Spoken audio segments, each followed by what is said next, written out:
ആ ശ്രീനിവാസൻ എന്നോടൊപ്പം. നമസ്കാരം. നമസ്കാരം. വളരെ നന്ദി എൻ്റെ പ്രോഗ്രാമിൽ വന്നതിന്. അല്ല, ആദ്യം തന്നെ ഒന്ന് ചോദിച്ചോട്ടെ, ഈ പ്രോഗ്രാമിന് സ്നേഹപൂർവ്വം രോഹിണി എന്നാണല്ലോ പേരിട്ടിരിക്കുന്നത് അല്ലേ? അപ്പോൾ അത് സ്വന്തം പേരിങ്ങനെ എസ്റ്റാബ്ലിഷ് ചെയ്യാനുള്ള ഒരു ആഗ്രഹത്തിൻ്റെ ഭാഗമായിട്ടിട്ടതാണോ? അങ്ങനെയല്ല. പിന്നെ ഇപ്പോൾ നിങ്ങൾ ചെറിയ ശ്രീനി വലിയ ആൾക്കാരോ ലോഗോ അതുമാതിരി ചെയ്തില്ലേ കയറില്ലേ? അതെ, അതെൻ്റെ പേര് പ്രശസ്തിയിലേക്ക് ഉയരാൻ വേണ്ടി ചെയ്തൊരു ചെയ്തതാണോ? അങ്ങനെയാണെങ്കിൽ ഇതും അങ്ങനെയാണ്. ഓക്കെ. But with love. ഞാൻ ക്ഷണിച്ചു, നിങ്ങൾ വന്നു, അതിന് നന്ദി. ഓക്കെ, സീരിയസ് ആയിട്ട് സ്റ്റാർട്ട് ചെയ്യാം. ഇതുവരെ സീരിയസ് ആയിട്ട് പോകാൻ പറ്റുമെന്ന് നോക്കാം നമുക്ക്, വിത്ത് യു അറൗണ്ട്.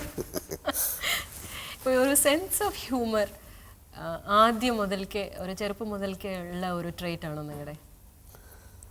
ചെറുപ്പത്തിൽ എങ്ങനെയായിരുന്നു എന്നുള്ളതിനെ പറ്റിയൊന്നും എനിക്ക് വ്യക്തമായിട്ട് ഓർമ്മയില്ല. പക്ഷേ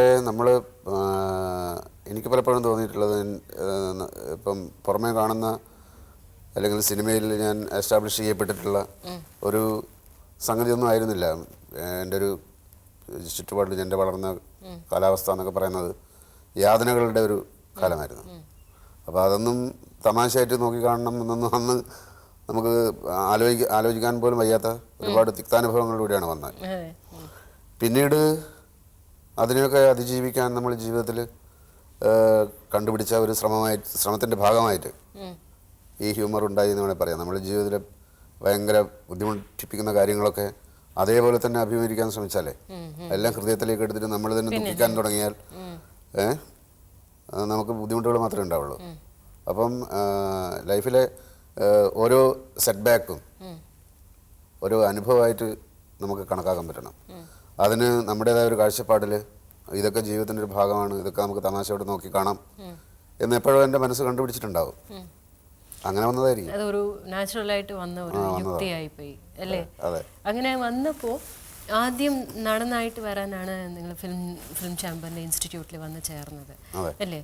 അത് കഴിഞ്ഞിട്ട് എഴുതാൻ പറ്റും, നമ്മളെ കൊണ്ട് എഴുതാൻ പറ്റും, അല്ലെങ്കിൽ എഴുത്ത് സിനിമയിൽ ഈ ബാക്ക് സ്റ്റേജിൽ കുറേ ഉണ്ടല്ലോ, അതിനുള്ള കഴിവ് എനിക്കുണ്ട് എന്ന് ഇപ്പോൾ തോന്നി? എനിക്കൊരിക്കലും അങ്ങനെ എഴുതാനുള്ള കഴിവുണ്ടെന്ന് തോന്നിയിട്ടില്ല. ഇപ്പോഴും അങ്ങനെ ഒരു വിചാരമൊന്നും എനിക്കില്ല ശരിക്കും. പക്ഷേ അഭിനയിക്കാനുള്ള മോഹം ഉണ്ടായ കാലം തൊട്ട് ചെറിയ ചെറിയ സ്കിറ്റുകൾ, നാടകങ്ങളൊക്കെ നാട്ടിൽ വെച്ചിട്ട് തന്നെ പഠിക്കുന്ന കാലത്ത് ഞാൻ എഴുതുമായിരുന്നു. ചെറിയ ചില കഥകൾ, അതൊക്കെ ഈ ഒരു കോളേജ് മാഗസീൻ ലെവലിൽ വരെ എത്തുന്ന അത്രയേ ഉണ്ടായിരുന്നുള്ളൂ. നാടകങ്ങൾ പലതും ഞാൻ എഴുതിയത് തന്നെ പെർഫോം ചെയ്തിട്ടുണ്ട്. ഞങ്ങളൊക്കെ പെർഫോം ചെയ്യാൻ വേണ്ടിയിട്ടാണ് നാടകങ്ങൾ എഴുതിയത്. കാരണം അഭിനയത്തോട് തന്നെയാണ് എനിക്ക് കൂടുതൽ അഭിനിവേശം ഉണ്ടായിരുന്നത്. ആ നാടകങ്ങൾ പലപ്പോഴും നമുക്ക് പ്രസിദ്ധീകരിക്കപ്പെട്ട നാടകങ്ങളെടുത്ത് നമ്മുടെ സൗകര്യത്തിന് അഭിനയിക്കാൻ പറ്റുന്ന നാടകങ്ങൾ ചിലപ്പോൾ ഉണ്ടായിന്ന് വരില്ല. അതുകൊണ്ട് ഞങ്ങൾക്ക് വേണ്ടി, ഞങ്ങൾ കുറച്ച് സുഹൃത്തുക്കൾ നാടകത്തിൽ താല്പര്യമുള്ള നാട്ടിലുള്ള ആളുകൾ, ഞങ്ങൾക്ക് സ്റ്റേജ് ചെയ്യാൻ വേണ്ടിയിട്ടാണ് നാടകങ്ങൾ എഴുതി തുടങ്ങിയത്. അപ്പം പേനയും പേപ്പറുമായിട്ടുള്ളൊരു ബന്ധം ആ കാലത്ത് തന്നെ ഉണ്ടായിരുന്നു. പക്ഷേ അത്തരം പരിചയമൊന്നും സിനിമയിലെ തിരക്കഥ എഴുതാൻ പോരാ.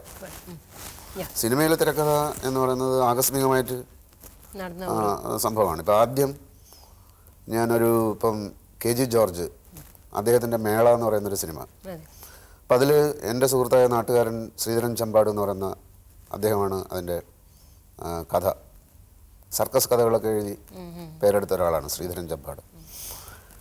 അപ്പോൾ ആ സിനിമയുടെ ഡിസ്കഷൻ കാലഘട്ടത്തിൽ എഡിറ്റർ രവി, രാമേന്ദ്ര ബാബു, പിന്നെ ജോർജ് സാറ്, പ്രഭാകരൻ എന്ന് പറയുന്ന അതിലെ പാർട്ട്ണർ പ്രൊഡ്യൂസറായിട്ടുള്ള ഒരാൾ, എൻ്റെ അധ്യാപകൻ കൂടിയാണ് ഫിലിം ഇൻസ്റ്റിറ്റ്യൂട്ടിലെ. അപ്പോൾ അദ്ദേഹം പ്രൊഡ്യൂസറായതുകൊണ്ടാണ് ഞാൻ അതിൻ്റെ ഒരു ഭാഗമായത്.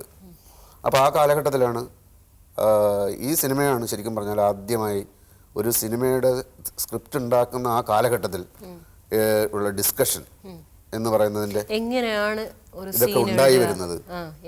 അപ്പോൾ ഇവരുടെ കൂട്ടത്തിൽ ഞാനും ഇങ്ങനെ ഇരിക്കും, ഒരു കേൾവിക്കാരനായിട്ട്, ചിലപ്പോൾ എന്തെങ്കിലും വിഡ്ഢിത്തങ്ങൾ പറഞ്ഞുകൊണ്ട്. അപ്പോൾ അവരൊക്കെ ചിരിക്കും, കളിയാക്കും.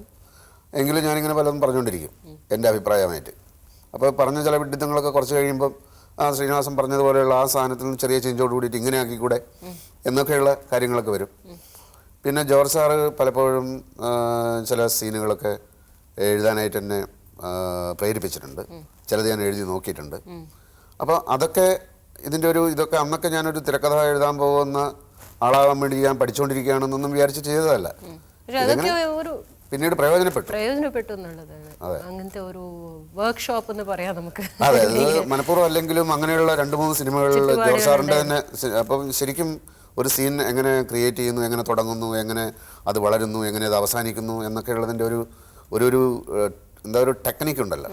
ആ ടെക്നിക്കിനെ കുറിച്ചിട്ടൊക്കെ കുറച്ചൊക്കെ മനസ്സിലാക്കിയത് ശരിക്കും പറഞ്ഞാൽ അദ്ദേഹം, പ്രത്യേകിച്ച് ജോർജ് സാർ എന്ന് പറയുന്ന അദ്ദേഹം പൂന ഫിലിം ഇൻസ്റ്റിറ്റ്യൂട്ടിൽ സംവിധാനം പഠിച്ച് പാസ്സായ ആളാണ്.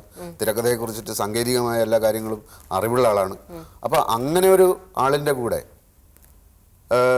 അസോസിയേറ്റ് ചെയ്യാൻ കഴിഞ്ഞതിൽ നിന്നാണ് ഇതിൻ്റെ ചില ബാലപാഠങ്ങൾ എനിക്ക് മനസ്സിലാക്കാൻ പറ്റിയത്.